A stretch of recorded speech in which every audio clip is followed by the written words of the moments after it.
Hi, and welcome to the Law of Positivism podcast. I'm your host Shireen, and I'm the creator of Law of Positivism. I'm here to help you on your spiritual and healing journey.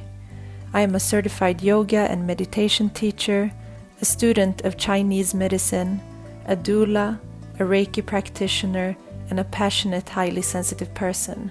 I want to use all my knowledge to channel information and messages for you to grow on all levels. Hi, and welcome to the 14th episode of the podcast. I'm super grateful that you're here, and this week's topic is all about empaths and being an empath and how to work with that. And I have the beautiful guest Lola Pickett on the show this week. She's the creator of the Empath to Power podcast, and she has also created the Wild Messengers tarot cards and guidebook.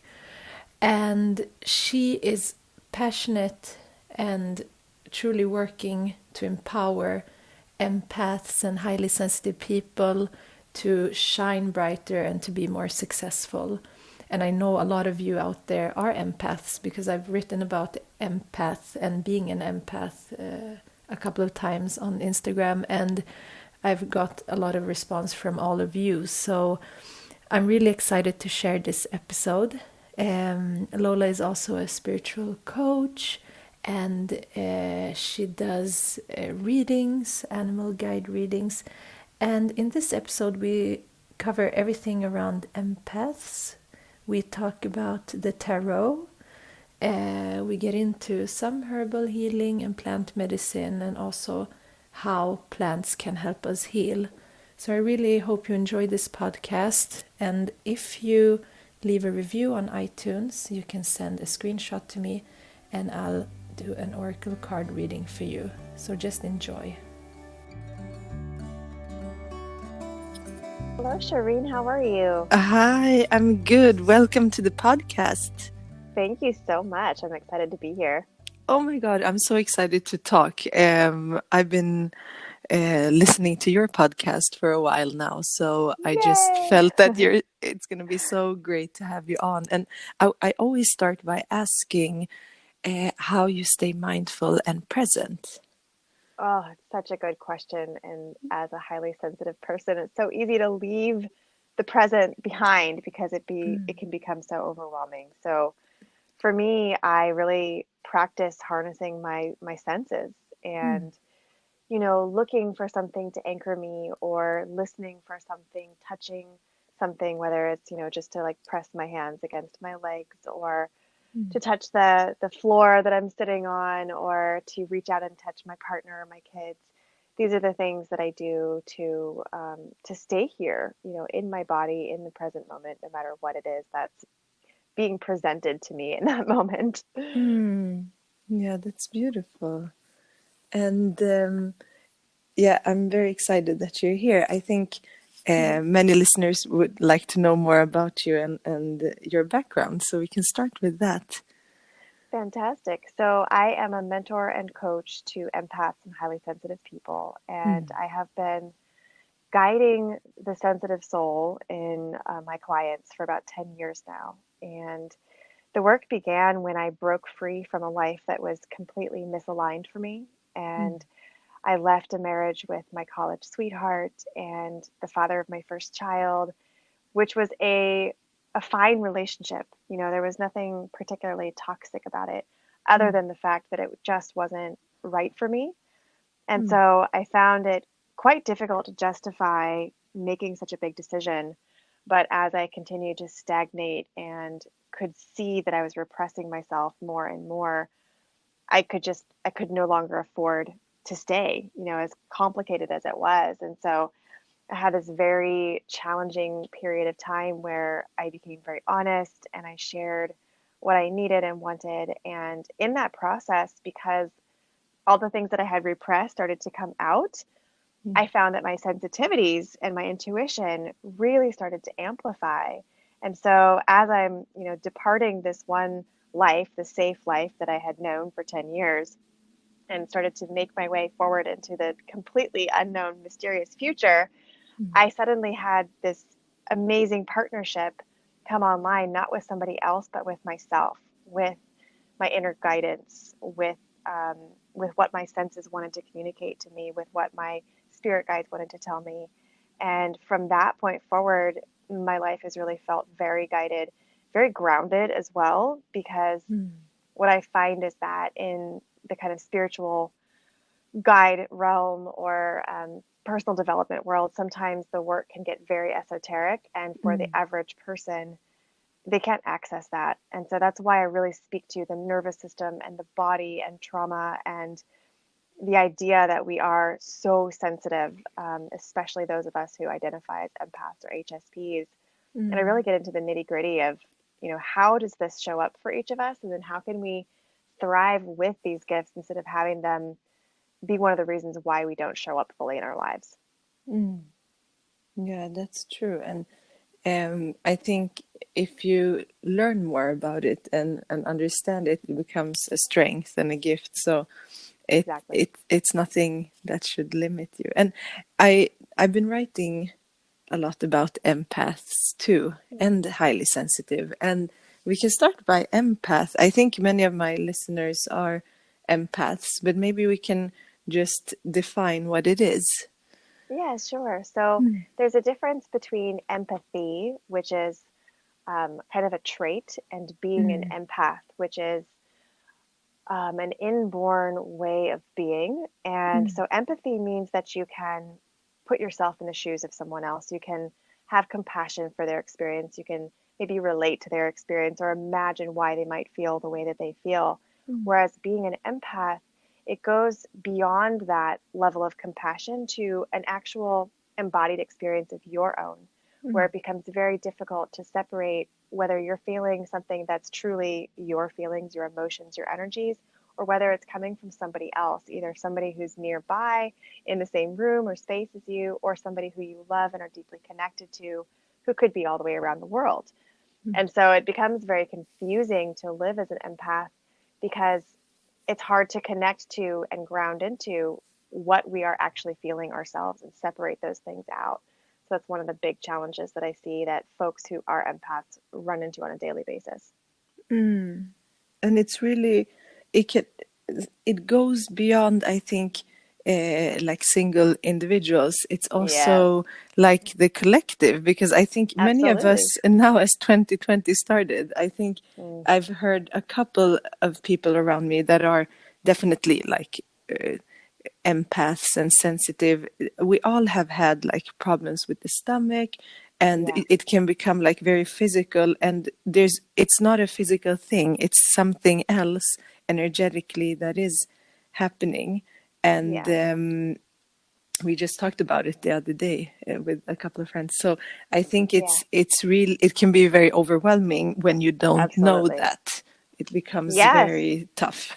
Yeah, it's like, here I am thinking I have the flu when Yeah. really it's me processing the grief of, the burning animals in Australia. Exactly. Hmm. Yeah, Yeah, because it is very intense right now, and it is. it's so much that has built up to what's happening now. So it's like so dense, and I think it's really Yeah, important to know that we are all connected, and something that happens on the other side of the world does affect us too, like physically, emotionally, spiritually, everything. absolutely. So yeah, the empath.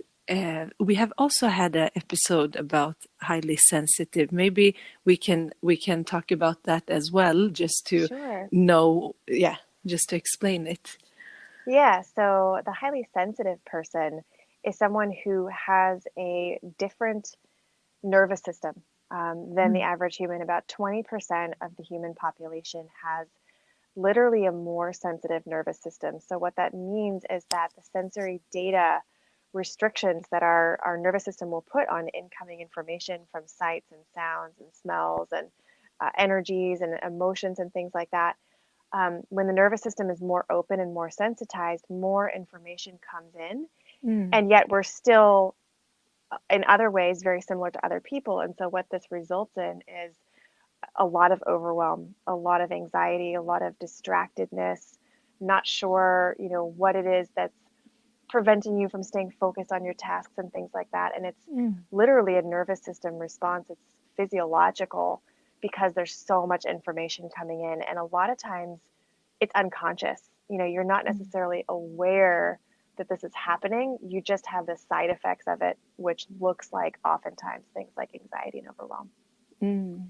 Yeah. So what I found is that every empath that I engage with is also a highly sensitive person, but not every highly sensitive person relates to being an empath. So Mm. kind of like Mm. empaths and HSPs go together, but HSPs don't necessarily go with being an empath. No, that's true. I think maybe when you are a highly sensitive person, you can tend to. I mean, for me, it's been like yoga and meditation, and all of this have Mm-hmm. helped me as a highly Absolutely. sensitive. So it comes naturally. But then, if you're an empath, then you have all these other dimensions. So it's like you Yes. don't know what anymore. It also melts together, and they help Yep. each other, right? So it's like a Exactly. and but it is about, I think it's like a inner evolution when you start understanding yourself first and then Yes. start working with it and then start empowering yourself, like your podcast. I love the name of it Mm. because empath to power, it's like it's a powerful thing and it's Yes. beautiful. And if everyone would be empaths, it would be a different world, I think. I agree. Yeah, it's like just understanding how one's intentions, and because intentions are also something that Mm. not all people pick up, like if Exactly. sensing intentions behind people's words and actions, it's really Yeah. really important too. It is, And and it can be such a both a mechanism of strength and also a mechanism of sabotage because mm, when empaths will read someone's unspoken and maybe even unconscious intentions mm, that go deeper than what they're saying or behaving like on the surface, it mm, can do one of two things. One, it can help you steer, navigate around this person and say, okay, they're saying one thing, but I can read into this and see that they don't quite mean what they say, or they're not mm, they're not in that position. It's not aligned somehow.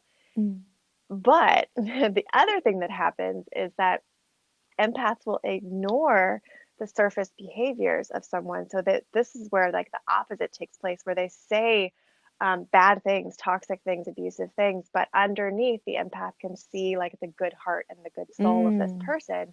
And so what will happen is they'll get into these cycles of getting in relationships with people who don't treat them with respect, who don't have an alignment between their soul and their heart, but because the empath is seeing past it, they're kind of accepting being treated like crap, for lack of a better mm, phrase. And so I encourage people to almost like backtrack and pull their perceptions up to the surface because we are living with every day on a day-to-day basis the surface. We're mm. living with how that person's speaking to you, with how they're treating you, with how they're behaving. And if you overlook those things, you can get into a very toxic cycle very fast. So like there's Yeah. just kind of an interesting dynamic with that. I think it's important to point out. Mm. And yeah, that's very true, because I think also when you are an empath, it's so easy to go from like being angry to feeling bad for someone, because you understand that their behavior is coming from a It wound, has or context, yeah. yeah, so then you become like, yeah, you become very empathetic. It's a beautiful thing. And I also want to talk about like because we both have the same interests. We're also working Hmm. with the tarot and Oh and yes. this, like I'm thinking about psychic abilities also. Like Hmm. I think it like melts into that as well. How do you see it? I do. I actually have on my website a quiz for folks to take if they think they're an empath, because Mm-hmm. there are actually a number of different ways that this shows up for people. And so there's 9 different types of empaths that at least I have come across in my practice so far. There's some like subtypes, but there's 9 main ones. And one of them is the Oh, psychic empath. And okay. that is where your level of empathic connection comes by way of the clairsenses, the claircognizance, clairaudience, um, Mm. all of those things. And so it can be very confusing and very hard to set psychic boundaries Mm. in that respect. And I have one client in particular who was like, how do I turn this off? Most empaths have a real hard time turning off these connections. And when it's a psychic connection, it can get especially overwhelming Mm. because you've got all of this etheric information coming to you. And you're also still trying to navigate your everyday life. So it can be very hard to figure out exactly how to navigate that space. And so Mm. it's really important to understand that that's what's going on so you can begin to establish those energetic boundaries and start aligning with your spirit family to help you out in that department because you will get assistance. You just need to know who and how to ask. Mm. And what are the different empath types, if you want to Mm. get into that? It's so interesting. Yeah, sure. So I'll go through just a few of them. Yeah. The one that I am is a communication empath. And so Mm. that makes me naturally very good at feeling where someone is and saying the right thing. Mm. So that can be very, very powerful in forming connections with people. And it can be a shadow aspect where you can manipulate, because you know how to get to that person, you know what you need to say in order to get a result. And so you really have to, with all of these empathic superpowers, wield them with integrity and understand and do your own shadow work so that you're not unconsciously being manipulative in that case. Mm. So for me, where I've turned that superpower is in my marketing and in my Mm. messaging, and really making sure that I am speaking to my people. And as I release the need to make everyone happy in my marketing and make everyone agree with me, I am doing a better and better job of connecting with the people who are meant to be in my community and kind of repelling the rest, because I could speak to them too and try to bring them on board. I could do it. I'm a communication empath, but is it worth my energy and my time? No, I'm not here to help everyone. I'm here to help my people so that they can Mm. help their people and we can have that ripple effect in the most effective and fast way. So Mm. that's the communication empath. It's just knowing what to say and how to say it because you can feel where the people are, the person is, the audience is that you're speaking with. Mm. Super, super powerful. It's great Mm. for writers. I have a whole list of like the right career paths that kind of fit all these different empath Mm. types too. So you can just, start to get supported from these gifts. Um, Yeah. Another one is an animal empath. So this is Mm. your animal communicator, the person who's feeling all of the devastation around the world with our animal kingdom, who can know what state an animal is in, whereas somebody else might just think, oh, that cat's fine, they're just taking a nap. And the animal empath will walk into a room and say, what's wrong with that cat? Why is it so lethargic? Or, they'll have a better connection to the animal kingdom. They're plant empaths too, who Mm. make that connection with the plant world and with trees, especially with the mycelium, with the mushroom kingdom. These Mm. are often our medicine people, our herbalists, people who have a real knack for putting together formulas with herbs, for example, because they can feel and connect to the beings that are those plants in Mm. ways that other people can't. So that's just a few of them. I mean, Oh, there's we could just go into it for days, but uh, I love if, these. I never heard about yeah, these different types, yeah, but it makes so much sense because I yeah, can see like around me like beautiful people who are just working with so many different like things, and sometimes I think, oh, I should be doing that, but it's not right, in like it's not coming to me in just that form. naturally. No, exactly. So it's I'm not Yes, meant to do that because they are so much more connected to it. Um, exactly. You can feel a little bit more self-assured in what your path is. Yeah, and I think I'm thinking about the communication empath. I think if you are so like your type of empath, that's a great type because I'm thinking that you are also able to teach others about this and Exactly. to guide others and to write about it, to talk about it. So I mean, I love your website. It's so beautiful. So Thank I can you. see that you are that. You know what people need. Now it makes sense, right? And that's why, Very much. not everybody Yeah. needs to have that kind of thing. But for me, doing those things and being very intentional about it is a natural Mm. expression of the way that I empath, if we want to turn it into a verb. Mm. So beautiful. And I can Mm-hmm. also see on your website that, yeah, as I mentioned, we have one more thing in common. It's the tarot. And Yes. how did your spiritual journeys, like, Mm. is it the same point as you just talked about when your spiritual journey began as well at the same Yes. time? I mean, they were very, very, very closely tied in timing. I think the spiritual aspect was actually what gave me the clarity to see what was misaligned in my first marriage. So it was like it came a little bit first. And what happened was I started to communicate with plants and with stones and with things that I didn't really even understand the context around. And now I know more about my ancestry, so I know why these things make sense for me. Mm. And I found my first mentor, and that mentor really helped me unlock my energy field, connect with the subtle body, understand the chakra system, just kind of help me navigate this whole new world that I had been unconsciously connected to, but I wasn't raised in that kind of a spiritual environment. I was raised in a Protestant Christian household, pretty Mm. liberal, but we didn't have those conversations. I didn't know my mom was doing moon rituals, even though she was. Mm-hmm. Um, and so as Wow. I started to turn that back on, that's what really started to lead through my like practical everyday life transformation.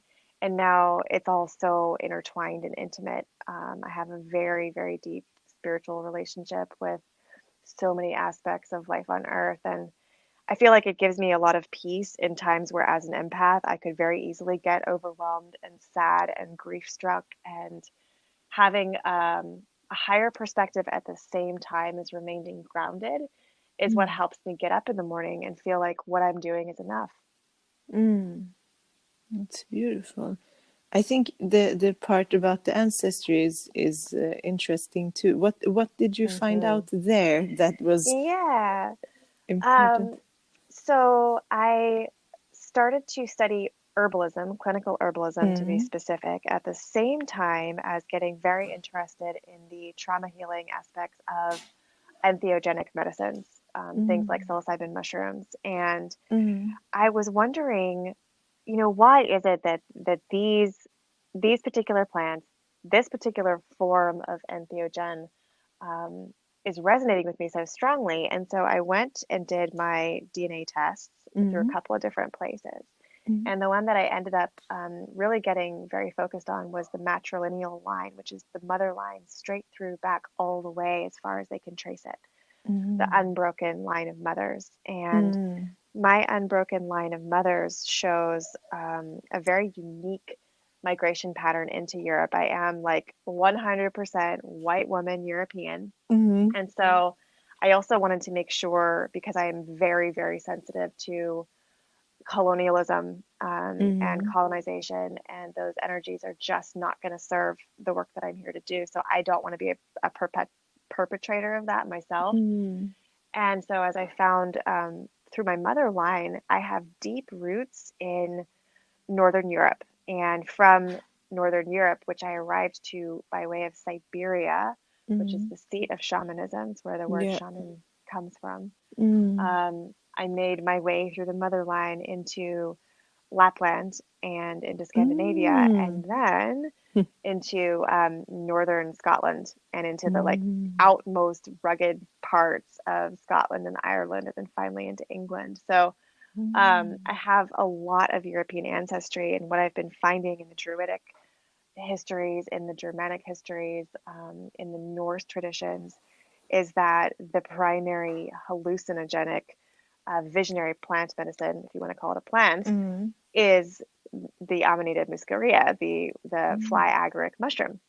And there Mm. are a whole host of psychedelic mushrooms that grow in Ireland still, and a lot of kind of buried stonehouse ceremony spaces that they are now drawing parallels to with ceremonial work with mushrooms. Mm. And so those kind of findings made me feel like I belong with this work, that I'm not taking this work from someone who has more of a right to it than I do, and I can find my own way, because those, unfortunately, the songs and the poems and the spells have long since been burned. And so there's Mm.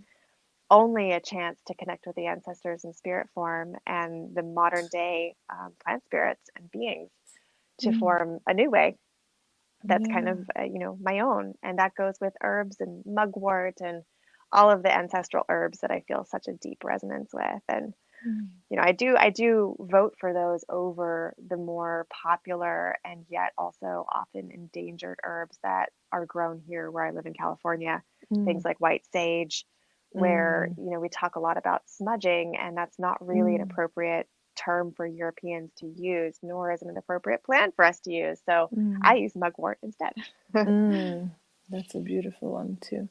And I Hmm. think it's really, those islands are very powerful. I Yes. felt drawn. I don't live that far from them, and I lived in Hmm. Ireland actually. Mm. During my time in Ireland, it was not a um, I don't know if you can say it in English, but like Dance on Roses. It was Oh, not a uh-huh. easy path. It was like Yes. getting into deep shadow work, and it's Oh, like so peeling strong. off everything. So I had a different connection to the island, but I think Yes. it's very, like, I think a lot of past life traumas Mm. are like, yeah, I mean, up until not long ago, it wasn't No, allowed to work with herbal medicine, with magic, with no, healing, with midwifery, and there's a lot of pain that is absolutely. still there. And even here in Sweden, we had Hmm. witch hunts, and so Yeah. so all of Europe has different. It's amazing how you can go to one place, because I always feel like I'm called to a place and I have to Yes. go there, and every place has its energy because people have been there. Nature has its own energy. The plants Mm. has its own energy. Everything is Yes. living.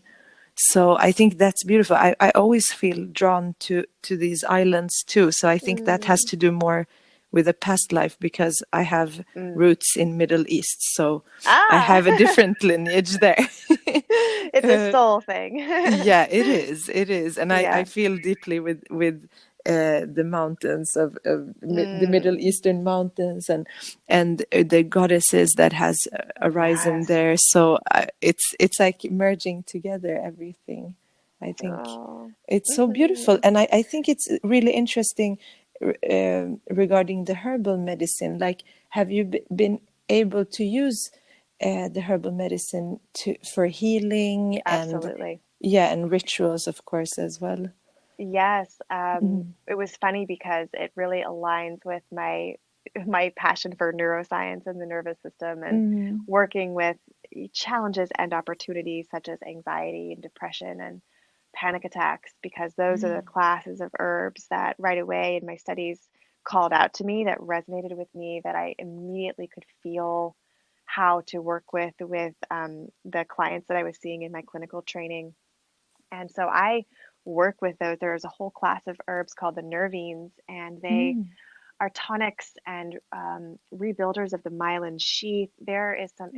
incredible alliances that we have with the plant kingdom to help support the nervous system, which is the seat of our perception. It's the seat of our emotional state. It's where being an empath and HSP lives in our body. And Mm.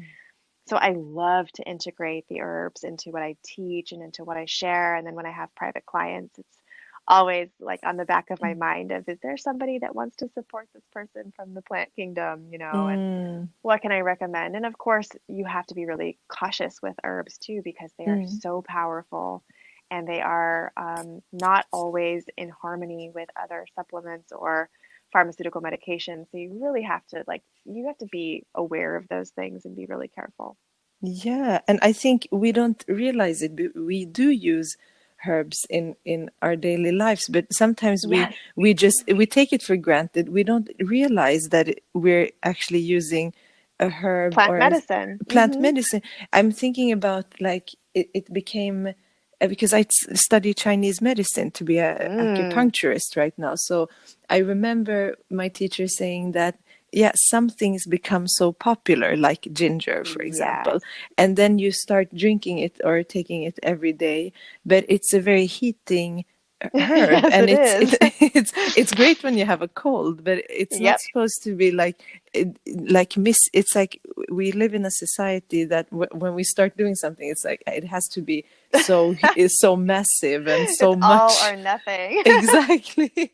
And we start using a plant that maybe here up in some countries it's not been used, so we have to like Exactly. understand it and respect it. And it's all, with all Hmm. food and everything that we put into our body, of course, but it's Absolutely. yeah, the mainstream education or information does not tell us these things, so No, you can and people become imbalanced from it. they do, and I think there's also a real tendency to like take this for that mentality, Mm, kind of like an allopathic or Western medicine approach mm, to just, oh, you have this symptom, this is the herb that will, dry out your mucous membranes if you have a cold and your nose is running, mm, without really looking at what are the conditions of the body that have led to the virus being able to mm, take root, and what are your lifestyle choices, and how are you eating, and how's your hydration, and what's mm. going on emotionally. There's a far more holistic potential for Yeah. working with these herbs than just saying, oh, you have a cold, take some ginger and lemon and call it good. That is a Mm, good remedy, and it probably needs to be partnered with some other things to help support mm. your body and returning to its dynamic balance. Exactly. It does affect everything. And that's what I love about Chinese medicine, because Hmm. we go way back. We go back to Exactly. like before you are born, like what Exactly. happened then. So it's like the yeah and the organs are seen, because I'm also studying Western medicine now, so Hmm. I'm Good. yeah I want yeah and it's so different the way we look at the organs, like Hmm. because the organs in Chinese medicine is so different. It's tied to Yes. emotions, it's tied to like different wills, different Yes. seasons, so it's and elements. It's a very holistic way of seeing it. And Hmm. I think, just like you said, there can't be one thing that can No. fix everything. We can't like bypass or just like ignore the work that we have to do to. It's so tempting, but it doesn't It work. is. It has to start with the consciousness first, Yes. and to realize that the way we are living is not, it's not It's not functional. no, Yes. we have to like make Yeah. changes. And I think there is an awakening out there, and Hmm. yeah, it just has to spread a little bit more. Yes, please. Yeah. That's what we're all missionaries for that cause, and Exactly. I wanted to speak to that, the idea of bypassing, and Mm, specifically how it relates to the guidance that most empaths and HSPs get when they like start Googling or, trying to mm, figure out how to navigate this space. And one of the first things that pops up is boundaries. Like mm, boundaries is probably the number one term, that it's like, mm, this is what you need to do in order to thrive. And mm, it can be really tempting to think that as you master boundaries, your experience is going to be different. But what they don't really address is the underlying nervous system compensation patterns that developed in the first place to make you boundaryless. So if you mm, just slap on a boundaried behavior, like, I'm going to say no to this toxic person, it's almost like taking ginger for a cold. It's mm, kind of a parallel idea where you might have a little bit of relief from that one relationship or that one, afternoon, mm, but you're not going to find a root cause. You're not going to address the root cause just by looking at boundaries alone. And so when I teach this, the body of work that I teach, it's mm, almost like a Chinese medicine approach where it's so much more holistic, and we start with the physiology. Like, let's learn what your fight, flight, freeze, and fawn responses are, and mm, which patterns are yours. And so, how are you compensating for all the things that you're sensing? that you probably don't even know you're sensing. Yeah. Where do we start with that? And that's why I talked about the senses at the very beginning of the show, because as we connect to our ordinary senses in a different way, we re-engage with our nervous system and we train ourselves to really be in the driver's seat of our embodied experience, which is what it means to me to be empowered. Yeah. So true. And just I've been looking at your website a lot before this, and I see that you are, and I've seen also, I think on Instagram sometimes you do readings, right? Yes. Yeah. So I would love for you to talk about the tarot too. Oh, I love it, and your connection to animals as well, and your beautiful yes. tarot cards. Ah, how fun. Yeah, Yeah. so as empaths, we have a blazing intuition. Every empath I've ever met has an incredibly strong intuition, and so we can play with that in many different realms. And tarot for me is such a beautiful, potent way to tap into the collective consciousness and to receive what you maybe don't know that you need to see. And, I think one of the most important aspects of working with the tarot before I talk about, the way that I do it is the importance of asking good questions. And this this also has a parallel with what I teach my private clients, because many of them are going around going, why is this happening to me? Or, well, how can I fix this person? How can I help them? And I teach them and I practice myself the power of asking better quality questions. So when we work with the tarot, it really helps to learn how to speak with your deck and what kinds of questions provide clearer answers, because the better question you ask, the better answer you're going to have. So I love asking all the decks that I work with very open ended questions, but at the same time, specific enough to whatever situation it is that I want guidance around, that I can interpret the information that I get. I think interpreting the tarot is definitely a lifelong process of Yeah. understanding like the patterns in the cards, especially when you start doing full readings with multiple cards, and understanding the dynamics between each of the cards and how they're kind of talking to each other and relating to the whole, overarching theme that you're looking for insight around. So I will ask, what do I need to know about myself in this situation? So I won't say, like, what do I need to know about the situation? I'll say, what do I need to know about myself in the situation? And that provides just that much more nuance to what the card says, that it's like, oh, yeah, that's right. It's not about the externals. It's always about us. It's about how we engage with life. And anything that we can use that empowers us to engage with more presence and confidence and courage is extremely useful. And so I work with the tarot every single day, and I developed my own deck. And so 2 years ago, we had this magical Instagram unfoldment happen where my husband and I were talking about working with the animals, because the first kind of spiritual awakening I had was around being able to read animal energies as they related to people. And so I could tell, oh, this person needs to work with lion energy. This person needs to work with mouse energy. This person needs to work with gecko or salamander. I could just feel it's like a fingerprint in the energy world that I could just tap into. And so we wanted to make a card deck so people could do that on their own and form these connections, because it's so powerful and affirming and connecting. And so Tigray, my husband, was on Instagram and came across this really wonderful animal artist named Tanya Castile.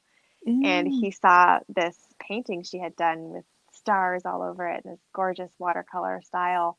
And it was a raccoon. And so he reaches out to her and says, hey, so I love your art. And my wife and I are thinking about creating this animal tarot or oracle deck, and want to collaborate with an artist, because we can do the art, but we'd rather focus on collaboration and create something that's bigger than us. And so she replies back and she said, yes, because I'm selling these series of paintings to raise money to go to Peru with you on one of your retreats. And so Mm-hmm. apparently she already knew who we were and was Wow. like on the wait list for one of my retreats. And it was just like this Wow. totally magical, synchronistic event.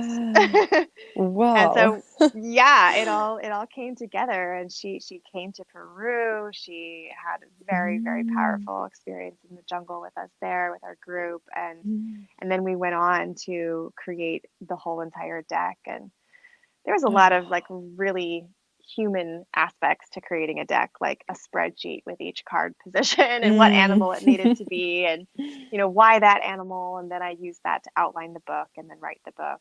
Mm. And I think that guidebook, the deck is the Wild Messengers Alchemical Tarot, and Mm. the guidebook is probably like my proudest achievement to date. And Mm. I'm just insanely grateful to the guides and the kind of oversoul of the project that took the lead, and I just basically channeled, because I Mm. read that book now and I think, I cannot believe I typed these words. I mean, I know I did, I remember it, but every time it's just scary how on point it is. Mm. And so it's like, how did this happen? So Mm. if I didn't have a deep trust in the system of tarot to help us see ourselves before that project, I certainly do now. And that's why I have it as a part of my daily practice. And I don't always work with my deck. I have some favorites, but Mm.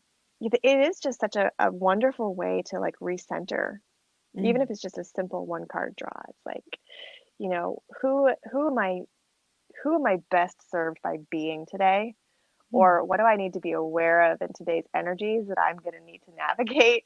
These are Mm. some of the things that I'll ask for. I'll ask for a reflection at the end of the day, like what was I receiving from today? What Mm. was it that today has for me that I haven't been able to put to words yet? And the cards will just show me right away. And I'm like, oh, I know what that's about. Yep, Mm. that totally is right. Mm.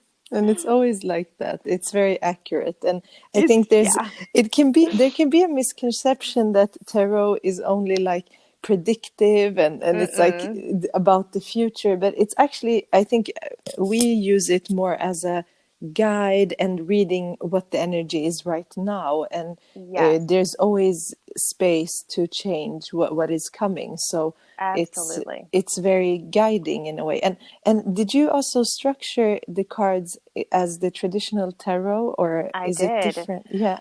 Yeah, so I went through a whole kind of thought process around this, and it Mm. became clear as we got closer and closer to like starting to finalize the structure of the deck and where each animal was, that the format of the tarot being the journey of awakening, and then the kind of everyday human aspects in the minor arcana, it Mm. just really resonated with me. And then when I tied in the elementals, because I have a deep connection with water, air, fire, and earth, as we all Mm. do, but Mm. try to make mine more conscious, we used those elements for the suits and wove in traditions of alchemy and the idea that we are all in a constant process of evolution and refinement. Mm. And so all of those little layers and nuances wanted to be kind of overlaid throughout the entire tarot deck experience. And I figured out what phase of alchemy each of the major arcana cards fits with. And then I was like, well, we have to make this non-binary, and we have to make it Mm. inclusive. Mm. And so I renamed some of the major cards. There's a connection in the book, so if people are like, what card is this? This is Gaia. What does that mean? Mm. That's the Empress. Mm. But I didn't want to call it that, because I didn't want anyone who loves animals and is open to a non-human centric tarot deck to feel like, oh, this doesn't talk to me. This doesn't include me. I don't feel like I belong to this. I wanted it to Mm. belong to everyone. Oh, that's beautiful. And the cards are so beautiful to look at. I Thank love the you. cat card.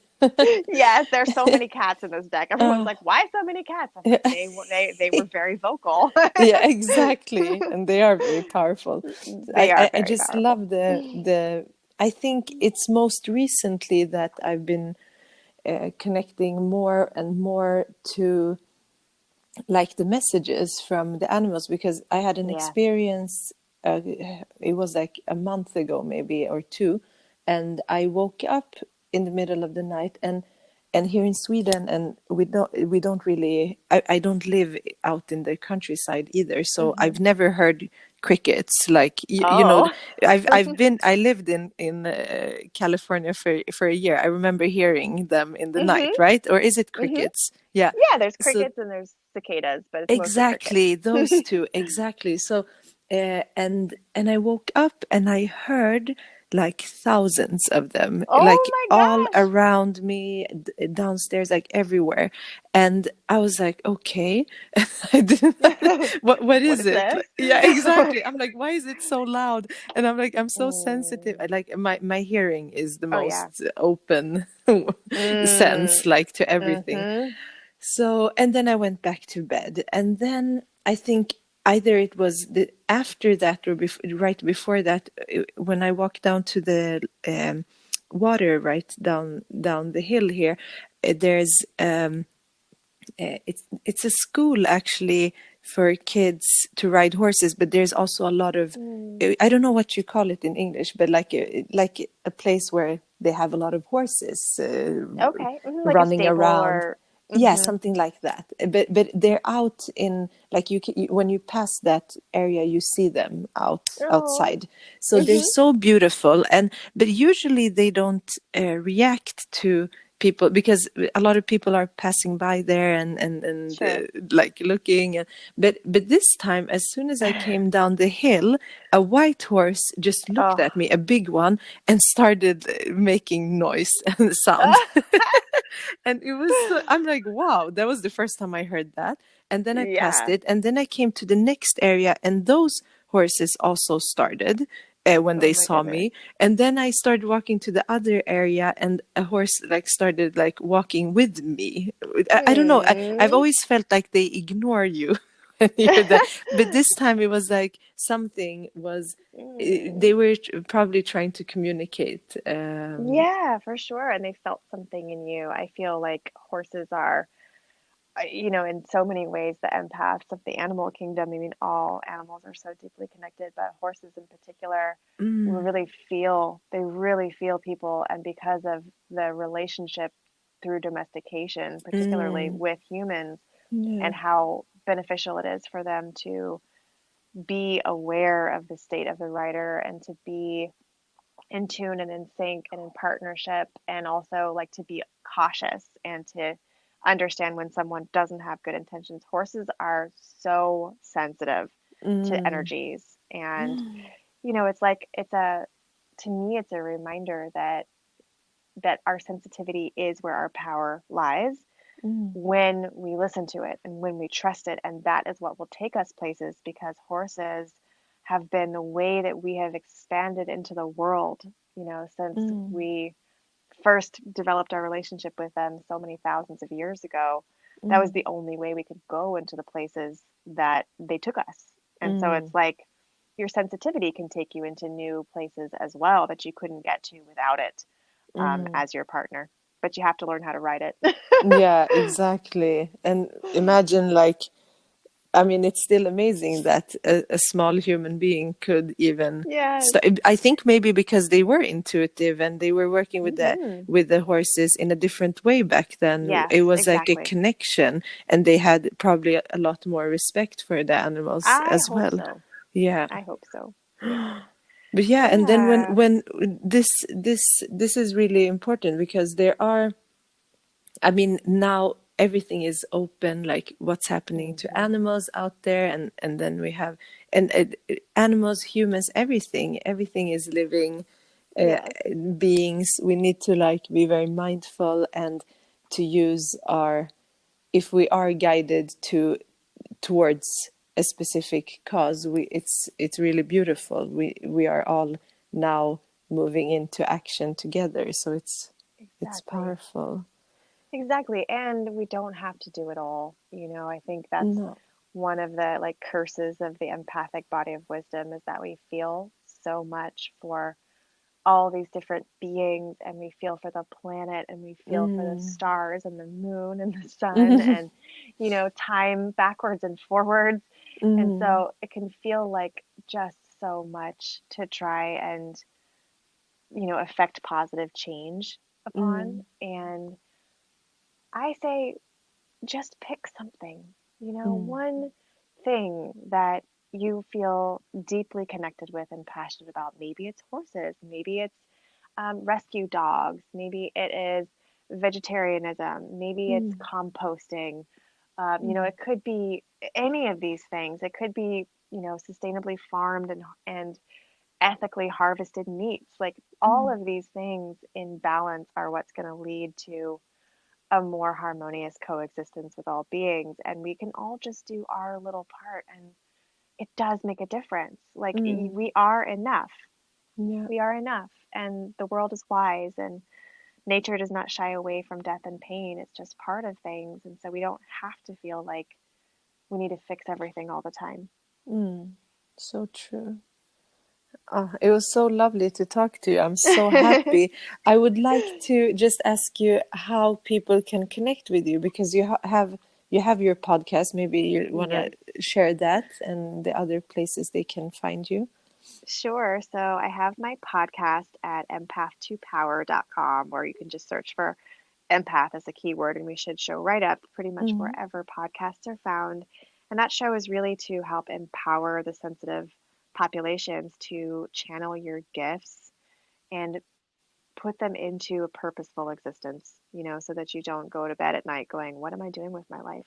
Mm. Having lived that journey and guided many, many, many folks on that journey as well, it's such a pleasure to share the interviews and conversations and just thoughts that I have about the experience of being an empath and highly sensitive person. So it's a fun Mm. show.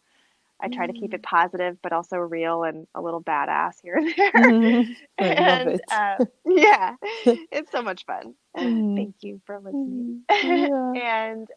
And you can come to my website, lolapickett.com. That has pretty much links to everything else. It has links to the tarot deck in my shop and upcoming course releases. I have my really powerful physiological nervous system training course called Empathology, and that comes out a few times a year. So you can get on the wait list for that. It's an incredible community and training, and nothing else like it so far that I've seen. So I'm really proud of that Mm. work too. And that's it. Like I Amazing. keep it super simple. I, Yeah. I love playing on Instagram. That's how we connected. And Mm. so you can come find me there too. And that's Yeah. just the Lola Pickett at the Lola Pickett. Yes, and I will share all the links also in Yay. the podcast show notes. I'm super grateful that you took your time. We have a major time difference. It's 8 a.m. here and it's like 11 a.m. over there, right? Yeah, it's 11 PM. p.m. PM. It's So, past my bedtime, but for you, yes. Shireen, I'm Oh, I'm all thank for you. it. I so appreciate you. Thank you so much and good night. Thank you so much, and good morning, and thank you for listening. Thank you. Thank you so much for listening.